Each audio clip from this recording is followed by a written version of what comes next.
Bismillahirrahmanirrahim. Saya Dimas. Teman-teman, di sini saya akan menjelaskan tentang perubahan wujud. Nah, seperti yang sudah saya jelaskan sebelumnya, bahwa wujud benda itu terbagi menjadi tiga, yaitu ada benda yang berbentuk cair, padat, dan gas. Nah, yang membedakan antar ketiganya yaitu dari bagaimana partikel menyusun benda tersebut. Kalau pada benda padat, maka partikelnya tersusun rapat, tidak ada ruang antar partikel. Lalu pada benda cair, partikelnya tersusun lebih renggang, berarti ada ruang antar partikel. Sedangkan pada benda gas, jarak antar partikelnya itu berjauhan, sehingga ruang antar partikelnya itu semakin besar. Nah, selanjutnya kita akan bahas satu persatu bagaimana perubahan wujud pada setiap benda. Yang pertama, perubahan wujud gas menjadi cair kita sebut sebagai mengembun. Atau beberapa orang menyebutnya sebagai kondensasi.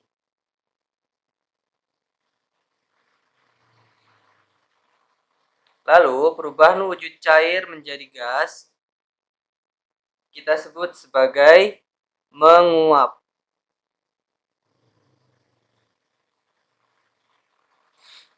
Perubahan wujud cair menjadi padat kita sebut sebagai membeku.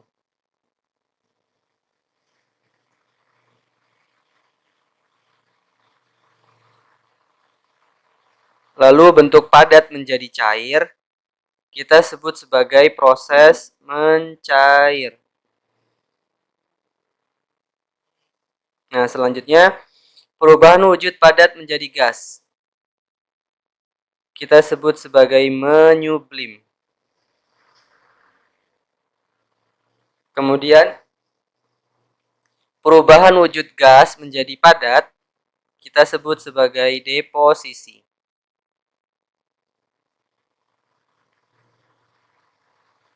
Nah, pertanyaan selanjutnya adalah bagaimana contoh-contoh dari setiap perubahan wujudnya. Baik, kita bahas satu persatu. Untuk proses yang pertama, yaitu proses perubahan gas menjadi cair, mengembun. Nah, teman-teman bisa mendapatkan contoh dari mengembun ini pada perubahan uap air menjadi air. Misalnya teman-teman memiliki air panas lalu ditutup, ya kan, ditutup. Nah, ketika teman-teman mendiamkan itu beberapa menit, maka ditutupnya terdapat butiran-butiran air. Nah, perubahan dari uap air panas tadi itu menjadi tetesan-tetesan air tadi itu disebut sebagai proses mengembun. Atau teman-teman bisa dapatkan proses mengembun ini pada pagi hari. Biasanya di pucuk rumput, di pucuk dedaunan itu terdapat air ya. Nah, itu adalah contoh dari proses mengembun, di mana uap air itu berubah menjadi air kembali. Lalu proses yang kedua yaitu menguap. Contoh dari menguap ini adalah pada proses air mendidih.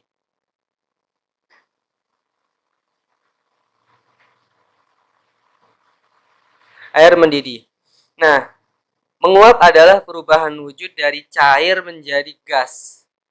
Nah, air yang mendidih itu yang awalnya air lalu dipanaskan akan menjadi uap air. Nah, proses dari air menjadi uap air, nah itu disebut sebagai proses menguap. Lalu yang ketiga adalah proses membeku. Nah, teman-teman bisa mendapatkan contoh dari proses membeku ini dari pembuatan es batu.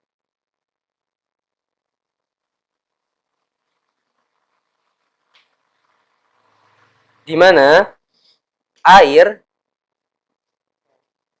yang ditaruh di kulkas, di freezer, akan membeku menjadi es.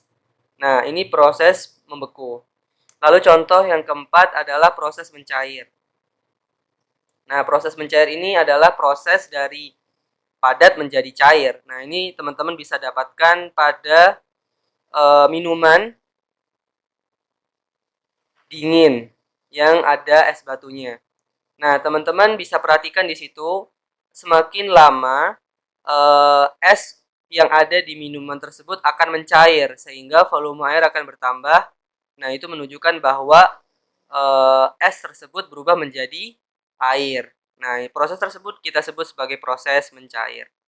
Lalu proses yang kelima adalah perubahan bentuk dari padat menuju gas, yaitu menyublim.